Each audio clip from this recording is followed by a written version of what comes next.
J'ai découvert un très bon professeur de philosophie dans la personne de Charles Robin, qui a une chaîne vidéo sur YouTube qui est très suivie, je crois qu'il y a 15 000 personnes, ou plus. Et il nous parle de Schopenhauer et de Nietzsche de façon extrêmement intelligente, intéressante, que je n'avais pas retrouvé chez d'autres professeurs de philosophie, qui sont récemment, qui interviennent dans les cafés philo. Et je retiens deux choses de cet enseignement. Alors c'est un enseignement, ce ne sont pas forcément ses idées à lui.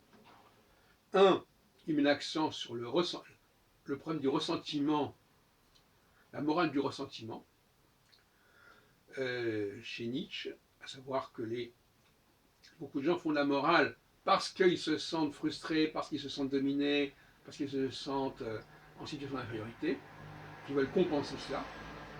Et en ce qui concerne Schopenhauer, il dit des choses qui renvoient, à mon avis, qui anticipent sur Freud, entre la dialectique entre la représentation et la volonté.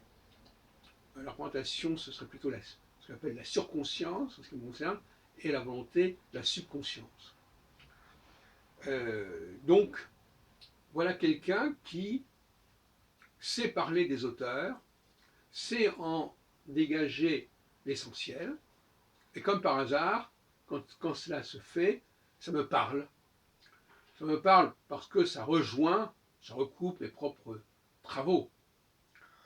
Alors peut-être que il y a longtemps j'ai dû lire Schopenhauer et Nietzsche et que ça a pu m'influencer, mais on dit aussi que les grands esprits se rencontrent et que, au fond, ça me fait plaisir de voir que certaines choses que je dis ont déjà été dites.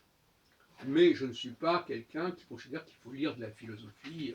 Pour lire de la philosophie, je pense qu'il faut penser par soi-même et éventuellement se stimuler en voyant si d'autres ont dit la même chose que nous, avant nous, et en quoi nous allons plus loin que ce qui a été dit, en tout cas nous allons dans d'autres directions que ce qui a été dit, ce qui est quand même souhaitable.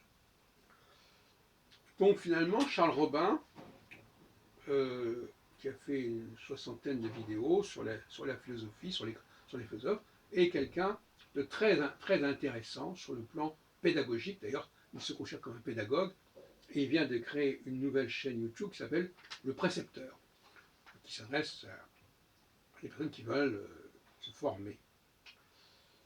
Voilà, donc j'étais assez curieux, j'ai été attiré ce matin, nous sommes le 20 août 2018, par deux vidéos qui sont apparues comme ça sur mon écran et qui m'ont paru tout à fait intéressantes et lumineuses.